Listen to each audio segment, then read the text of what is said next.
She leaned in so close I could feel her breath against my ear.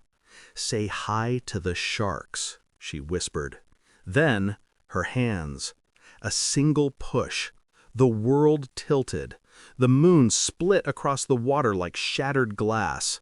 And I fell. Silence swallowed everything. When I hit the ocean, the shock ripped the air from my lungs. I remember the taste of salt, the weight of betrayal, the faint hum of the yacht's engines as it drifted away. I surfaced just long enough to see them at the railing. My wife, my best friend, their silhouettes framed by luxury and lies. Her fingers wrapped around his smile, the one he used to share with me, now carved into something colder. They didn't shout, didn't pretend, didn't even wait to see if I'd drown. They simply turned, walked inside, shut the lights, as if I never existed. The water around me was warm, but inside, something froze. A quiet, heavy stillness. A realization so sharp it cut deeper than the ocean ever could. They thought I was gone. They expected me to disappear beneath the waves. They had spent years planning this, my death, my fortune, their new life financed by my blood. But as I stared up at the dark sky, my mind did not spiral. It aligned, piece by piece, cold, precise, controlled. If I survived, and I already knew I would, there would be no screaming, no confrontation, no chaos, only clarity, and a return they would never see coming. The signs had been there, small, subtle, almost respectful in their deception. A late-night message on her phone, she said, was a work thing. A lingering glance between them at dinner that lasted one breath too long. His sudden interest in joining our yacht trips, despite being terrified of open water. Her new obsession with legal documents, estate planning, beneficiaries. My signatures on papers she pretended not to rush me through. I had ignored it. Or maybe I had been rehearsing denial so expertly I didn't realize I was performing. But 2 nights before the yacht trip, something cracked. I had walked past her office and heard it, the hush in her voice when she said his name. The softness she never used with me anymore. The kind of softness that wasn't accidental. I didn't step inside. I didn't question. I simply listened. And when the call ended, when she emerged wearing practiced calm, she kissed my cheek like nothing had shifted. But something had, inside me. A faint tremor, a suspicion, a quiet voice that whispered, "Watch." So I did. Not with jealousy, not with anger, with calculation. When they invited me on the yacht to relax, I accepted with a smile. When she poured me a drink that tasted slightly wrong, I pretended not to notice. When my best friend insisted on showing me the bow, I followed. I didn't know the details yet, but I knew enough to understand that something was coming.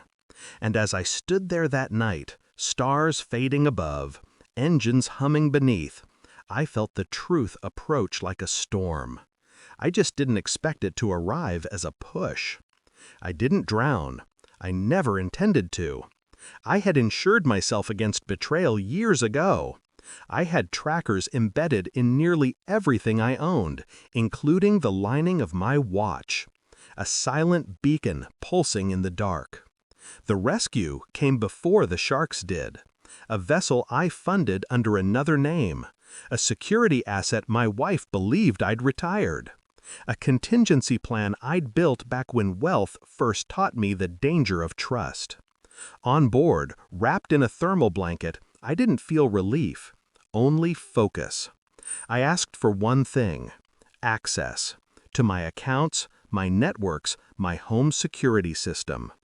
I watched them return to my house 2 days later, together, laughing as they entered the foyer. I didn't move, didn't breathe, just took in the way he placed his hand on her lower back, The way she leaned into him, comfortable, certain. They believed my fortune was already theirs. They believed my body was somewhere at the bottom of the ocean. They believed they had won. But betrayal reveals more than truth. It reveals weakness. And they had already exposed theirs. I spent those 2 days constructing silence. I transferred assets, locked accounts, rewrote ownership, and prepared the gift waiting on the coffee table when they walked in.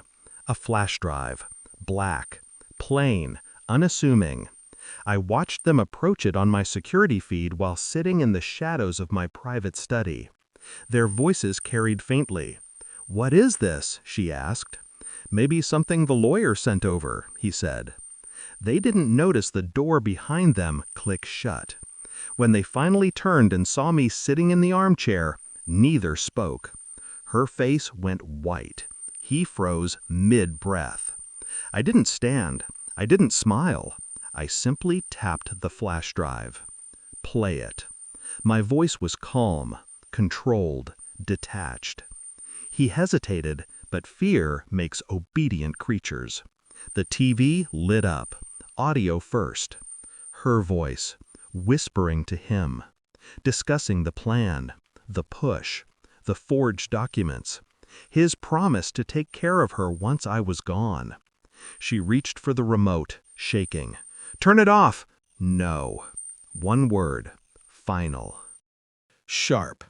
They watched themselves confess to murder, attempted murder, fraud. Their future burned in high definition. When the recording ended, the room felt colder than the ocean had. I looked at her. Why him? She broke first. It wasn't supposed to go like that. I nodded. I know. I slid a folder across the table. Here's what happens next. They opened it. Their horror surfaced immediately. The deed transfers, the court filings, the evidence packets pre-submitted to the authorities, scheduled automatically to release if I didn't cancel them within the hour. Their accounts frozen, his job terminated, her reputation already unraveling. You planned this?" he whispered. I met his eyes. "No, you did." I leaned back, calm as stone. "I simply let you finish writing the story." She collapsed into the couch. He stood there trembling. I walked to the door, pausing one last time. "Oh, and the house?" I glanced around. "It's no longer yours to enter." The security system armed behind me as I stepped outside. Their shouting became muffled, irrelevant, distant. I drove until the coastline reappeared. The same ocean they tried to bury me in. It looked different now, quieter, almost honest. Betrayal sharpens a man in ways success never could. It strips the illusions, the softness, the unnecessary attachments. It teaches you what remains when everything else is pulled under. I stood there for a long time, watching the waves, thinking of the moment her hands pushed me, thinking of the silence beneath the surface, thinking of how peaceful it felt not to need anyone anymore. When I finally turned away, I didn't look back. Some things deserve to be left at the bottom. My last thought was simple, calm, absolute. I wasn't the one who drowned that night. They were.